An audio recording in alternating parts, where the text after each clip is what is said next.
Well, hello world. I'm here to react to a BBC archive clip about the new audiophile craze in 1959. I'll put a link to the video down below. Also some other resources that I referred to while I was preparing this video. Alright, so I've taken a few screenshots. I'm not going to play the thing in its entirety. Watch it. Go and actually watch it. The link's down there. Yeah, I don't want to violate copyright or anything. And it starts out with this guy with his wind-up gramophone in a trolley thingy, and he's pushing it down the street, and some jazz music is supposedly coming out of this thing. It's all overdubbed, obviously. And it's crackly and noisy. Then we're taken to a view of the new breed of hi-fi audiophile shops that were opening up across the country. I don't necessarily think that that's a fair comparison. I think the idea was for it to say, oh, how technical it all is these days compared to as it was. But I don't really think that's a great comparison. That 20s gramophone is relatively crap compared to the quality that you could get. I mean, I visited Knowle Hall in Kent a few months ago, and that was the home for a little while of a chap called Edward Sackville West, part of the Bloomsbury set, all of the Virginia Woolf gang, whatever. They all lived in Knowle Hall. This Sackville West bloke was a record reviewer for a magazine. So he was like a precursor of some of the guys that you're going to see in this video. In Knowle Hall, there is a fantastic wind-up gramophone that in no way could compare to the one that was being played on the street. Of course, it couldn't compare to what was going on the market in 1959 with the Garrards and what have you, turntables and stuff like that. And of course, we had electronic amplification by then. Gramophones weren't electric, they were wind up. But we've also got a beaten up record playing on it. And back in the day when it was new, it would be much more silent, much less dusty. Most of what you can hear in terms of crackle and hiss on those old 78s is however many years worth of dust that they've accumulated, and they're not easy to clean because of the shellac. Modern record cleaning methods will ruin them, break them even. So I think that the Knowle Hall turntable would make a better statement of the wind-up gramophone thing than this clip implies that it could do. So we're taken to a hi-fi shop.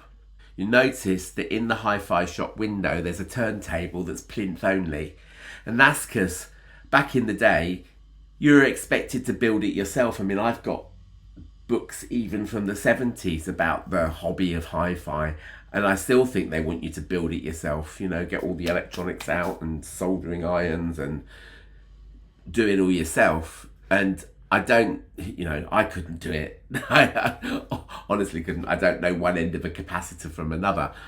You would be expected to make the cabinet as well, which does come into play a bit later on. So you notice that that amp costs £37, 10 shillings.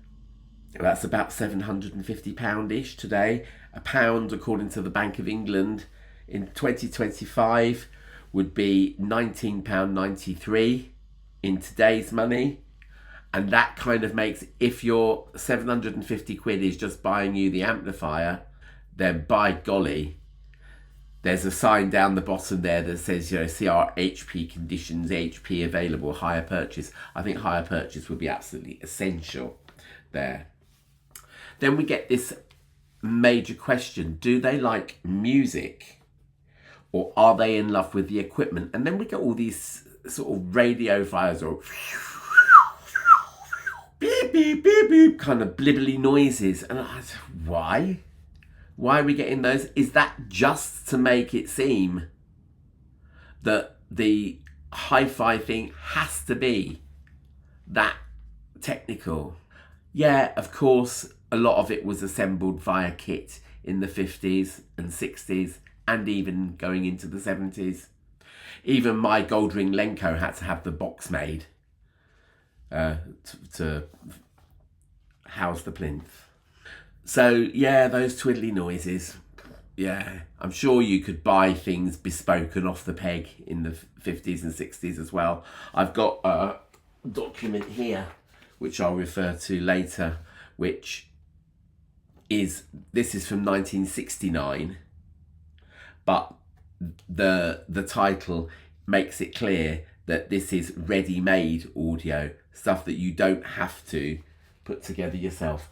But of course, you've got the particularly men back in the day that were either obsessed with the electronic side of it or obsessed with the music side of it. And I suggest if you're obsessed with the music side of it, you probably didn't want to spend ages with a soldering iron and a wood cutter. I don't even know what you call these darn things. Jigsaw? Don't know. Anyway, we go into this bloke's house and we have this wonderful, in the corner, can you see it there? It's a tannoy, I think it's a tannoy speaker there. If I'm not much mistaken, I've seen articles about that speaker in Hi-Fi World. I did have a look, see if I could find the magazine. Seems I chucked a load of them out, and I probably chucked that one out as well. But those are the predecessor to the Tannoy Westminster, if I'm not much mistaken. They're even a valve amp putting out 5 to 10 watts per channel could drive that to thunderous levels. You notice as well that it's mono. Everything would be mono. So he would have had a mono amplifier and one speaker only in his room. You notice that there's a cat in the room and a bar heater. The cat is playing with the leads that are dangling everywhere. Looks like a science lab. Don't have a bar heater and a cat in the same room as your hi-fi. It doesn't sound very safe to me. What is this set up on? Look, we've got this very flimsy table thing with electrical cable willy-nilly plonked on here. What looks like a preamp, volume control sat here. And then we've got a suitcase and what looks like wooden planks and bricks to support the plinth. That doesn't look very stable, does it? And look at up here. Look at this table up here with all kinds of stuff crammed onto it. Plates and God knows what else. Bowls. And there's, bits of amplifier or something shoved on here as well. What looks like a radiogram there as well. It's a mess. It's an absolute mess.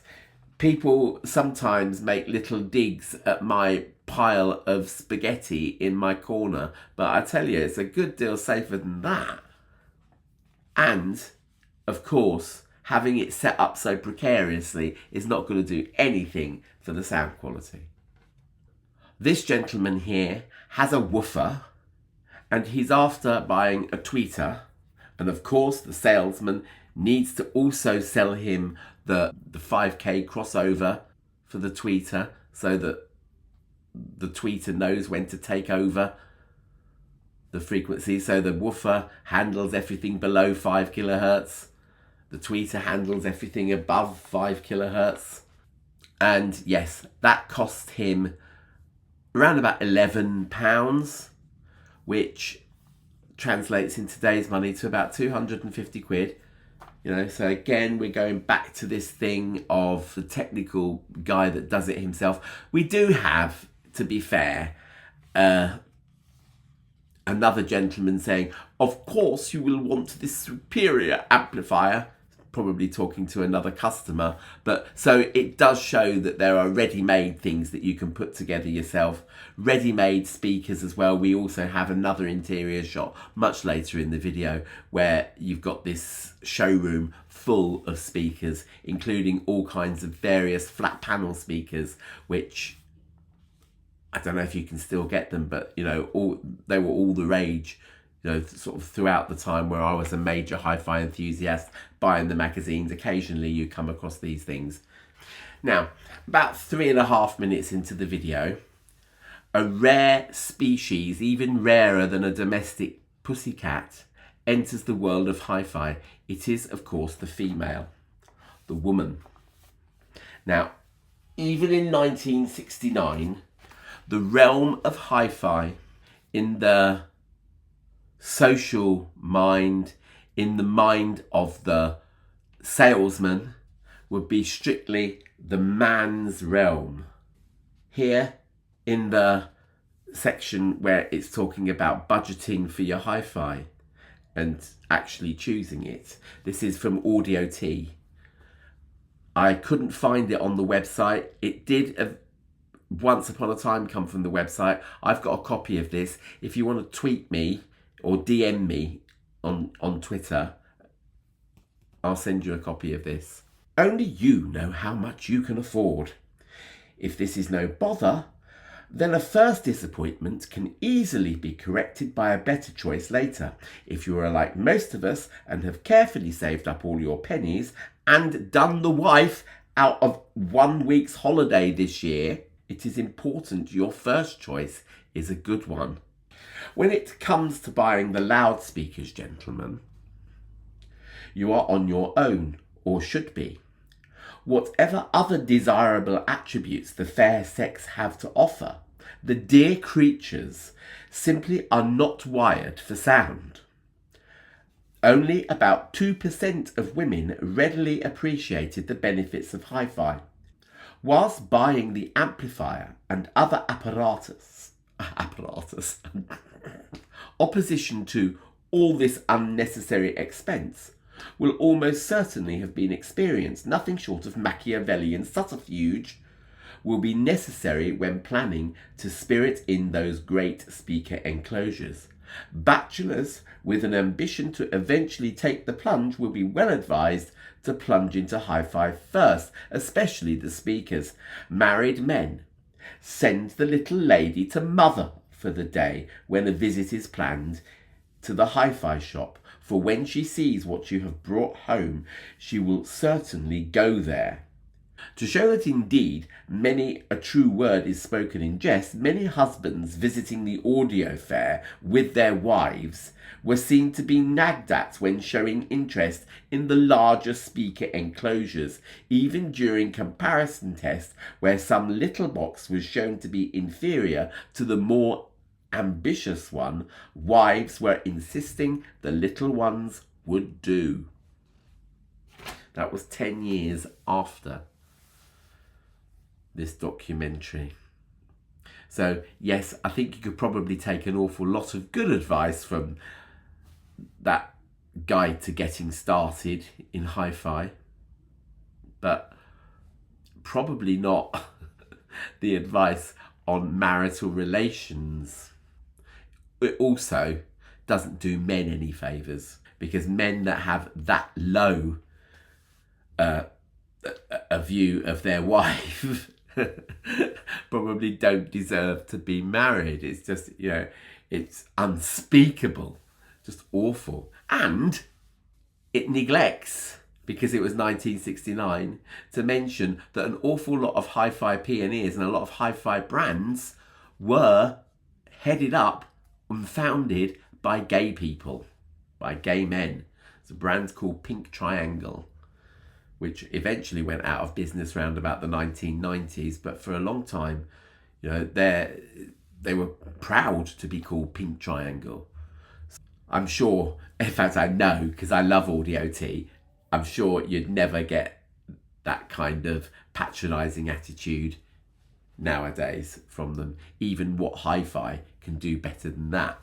So, sticking to this male-female divide, we're taken to a record shop and shown round various people listening to music, and invariably 99% of the men are listening to serious classical music. In this next screenshot that I've got here, it's going from one bloke listening to Handel, the Alleluia chorus, to some rhythm and blues pop music that the woman is freaking out to. That's a bit of an unfortunate screenshot. I'm sorry, lady, that I that I made you look like that. But yeah, it's just an unfortunate accident. You were really getting into the groove there. So there's a recording session going on as well. We see a pop recording session where everybody's got a fag in their mouth, and also some very innovative ways of resting your fag if you haven't got an ashtray close to hand. Unfortunately, I tried to Shazam the music and I couldn't find out what it was. I suspect the classical music is part of a Bach orchestral suite. There's a guy called Thurston Dart. I don't think it's one of the Brandenburg concertos. I had a little flick through those last night and I don't think it's that. And as I say, it wasn't coming up as recognised. So I don't know what either of those, either the pop song or the serious piece of music was, but I suspect it was a Bach orchestral suite. Having also seen that there's a Bach score lying around in that studio. Very patronising bloke. When the studio technicians are discussing what echo to put on the pop singer's voice, the narrator says, yes, give him a bit of echo. He's got a perfectly nice voice. And yeah, it's a bit creepy because it's obviously an adult male talking about collecting a girl from school so that I can be her dream boy. It's a bit creepy, but that's what they sang about in those days. Again, there's some very interesting footage showing how records are pressed. One resource that I will search out and put in the bottom here is there was an RCA demonstration of how records were made, also from about this same time period, about 1955 I think it was. So yeah, that goes into that process in a bit more detail, but it hasn't changed. There's a reviewer reviewing various different editions of Beethoven's Fifth Symphony. It left me feeling a bit nauseous. Very, very nitpicky here. And I know that I am discerning when it comes to hi-fi reproduction, but there is a case for you can just sound like a fatuous nitpicking arse, which is what I think this bloke sounded like with his little handkerchief there, and he's wiping his brow with his hanky, and he's making all these remarks, and he's talking about rumble and too much resonance, and it's all blamed on the engineers. Similar sort of thing happened when CD came out, that certain people were saying, oh, there was an nth of a second of distortion. Even Bjorn and Benny did it when they listened to that first copy of The Visitors, which was one of the first sort of pre-production pressings of an album that there was. And Benny and Bjorn heard a tiny bit of hiss on Slipping Through My Fingers in a certain place for a few seconds. Somebody had possibly thrown a fader up that had no sound on it and was perhaps a bit hissy, something like that. But I can't hear it. Even when I did my Anomalies series, I listened out for that piece of hiss. There was absolutely no way that I could actually sort of pinpoint where that was. So that's the kind of nitpicking really that I hope that I don't do when I make my videos. At 11:41, this reviewer makes a giggity remark. He makes a little too much play with his wind. Talking about a conductor and his oboes, probably. We're then taken to another scene now where bloke is at home tweaking with his hi-fi, again making all these feedbacky, high-pitched, whistly noises. The lady is sitting there with her knitting while he's sitting there tweaking away. Beethoven 5 is playing on the record player and it keeps getting disturbed by this man going, with his oh sorry, I look a bit silly there, but never mind, I am a bit silly. But I think that's over exaggeration. I know that there have been all of these silly tweaks that go on snake oil things. Put green felt tip around the rim of your CDs. Stick a little bit of this particular sticky tape on your CD. Even on your cassettes it will make them sound better. No! And there have been loads of them. But I credit human beings with enough wisdom to know when something's just taken the Michael. And home tweaking or knitting, I think I'd rather be knitting. I'm very much set it up, forget it, just let it make the music. You know, if something's wrong, if you notice something that is wrong, then of course you might have to have a little bit of an investigation, but that's the only time. And then finally, we get the introduction of stereo. 1959 must have been the most awful year to invest in a new hi-fi system if you're an audiophile. And you would be getting a lot of people saying most records these days are mono, so let's get a system that will play mono will play mono records and broadcasts from the radio, which was all mono back in the day. I don't even think FM radio was a thing back in 1959. So it would all have been mono. Even especially your TV broadcasts would have been mono. So for stereo to raise its head, and of course we have the famous shot of the bin here, lot of stuff might have to be ditched. Not necessarily. You could add an extra power amp. So if you ditched your mono preamp and got a stereo preamp, you could just add one more power amp and one more speaker. You would have to change the tone arm in your record player because, as you know, stereo tone arms have to move up and down and left and right. So we get all of the bum shuffling, which made me ruffle, made me belly laugh. You've got this group of people that are sitting in the middle of these two speakers, which are far too close together by the looks of things anyway. And when the train comes past, they all shift to the right and then they shuffle along on their bums and to the left, and then it all gets, and they all end up sort of more or less piled on top of each other in this sort of game of Twister, trying to find the stereo sweet spot. And as I said at the beginning, this is quite a skeptical video. It leaves us back with the wind-up man with his wind-up gramophone pushing his in a barrow down the street.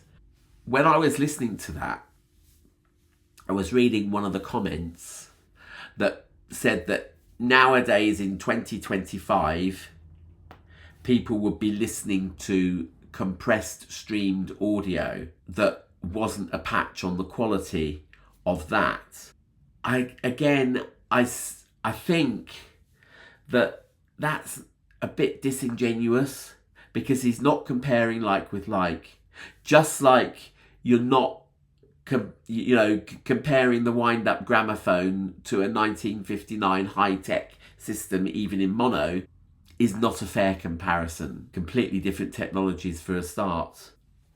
Back in the day, the equivalent of what most people listen to today, who really, just want something to play their music on, is their mobile phone and a pair of AirPods. And that actually sounds really quite nice. I know that it's limited by the streaming to 256 kbps in AAC or 320 in Ogg Vorbis if you're listening to Spotify. But it sounds far more acceptable than what most people were listening to in the 70s and 80s. Those suitcase record players and portable cassette things, although it was great to have them at the time.